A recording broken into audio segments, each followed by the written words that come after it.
Regenesis is a one-hour drama series about scientists. The premise is that three countries, Canada, America, and Mexico, have come together and they've pooled all of their great scientists. And those scientists are there to investigate the scientific issues that are facing the North American continent and in perhaps the world. Carlos, I need your medical report on Justin Ritchie. Your in basket. Thank you. David, that global issues report? In my in basket. Okay, our lawyers in Washington tell us Pacific North Wire and Cable is questioning our science to the tune of a $125 million suit. When a lawsuit hits $1 billion, I'm taking everybody to dinner. To a soup kitchen. We learned through SARS and mad cow that infectious diseases have no borders. So in our series, the three governments have come together and they've said, let's bring our best scientists together, set up a lab in Toronto called NORBAC, the North American Biotechnology Advisory Commission. And these scientists will help us deal with the issues that we're currently facing. We're going for a kind of biotech thriller.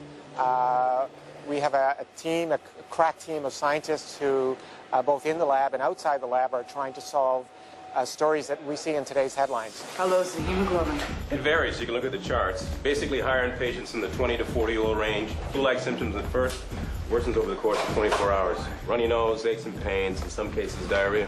The poxes, rashes. We want a kinetic feel that, gives the sense that this is alive, it's happening, the tension is real, the fear is real. And we literally are dealing with avian flu and AIDS and Ebola and all these things that are threatening. This is the next war. It's bioterrorism. Then we had a science advisor, a wonderful guy at the University of Toronto, put together, his name is Al Edwards, Dr. Al Edwards. He put together a group of graduate students who are just all doing this really mind-boggling stuff. I asked the guys, anybody want to be involved in TV? And everybody's hands shoot up. We all sat down, had some beer and pizza, and talked about areas that we were aware of, like areas like cloning, but we didn't want to do the clone story. We wanted to go one step beyond that. Not only has Dr. David Sandstrom acknowledged the possibility of our miraculous cloning of Jesus, but he said he would prove it beyond the shadow of a doubt. Hey, you check out what's going on out there? Some kind of demonstration. David's not going to like it. It's a show that deals with science that is really on the fringes, and so it's sort of, on the surface it appears like science fiction, but in fact, everything that happens in the show has either happened, is happening right now, or will happen within the next 5 years. My role is to fly out ideas that they either reject or accept, and then during the script writing process, ensure that the science is not impossible.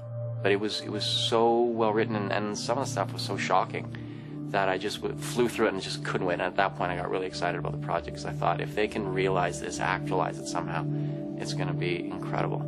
Hopefully the show brings up lots of issues that you can talk around the dinner table, real life stuff which can happen right now, and that people will be wondering, oh my God, what happens if? They've identified a gay gene, they think.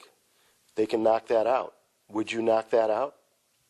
If you had a child and you wanted to knock out the gay gene, you're playing God. Why would you do that? If they found a muscular dystrophy gene, would you knock that out? No question about it, right? But you're playing God. You're doing the same thing, aren't you? There are ethical issues that are being brought up, that are real, that will affect people. His chances of recovering from blast crisis is 0, David. Would you have refused the chance, no matter how small, how remote, to save a child's life? Say nothing, nothing happens.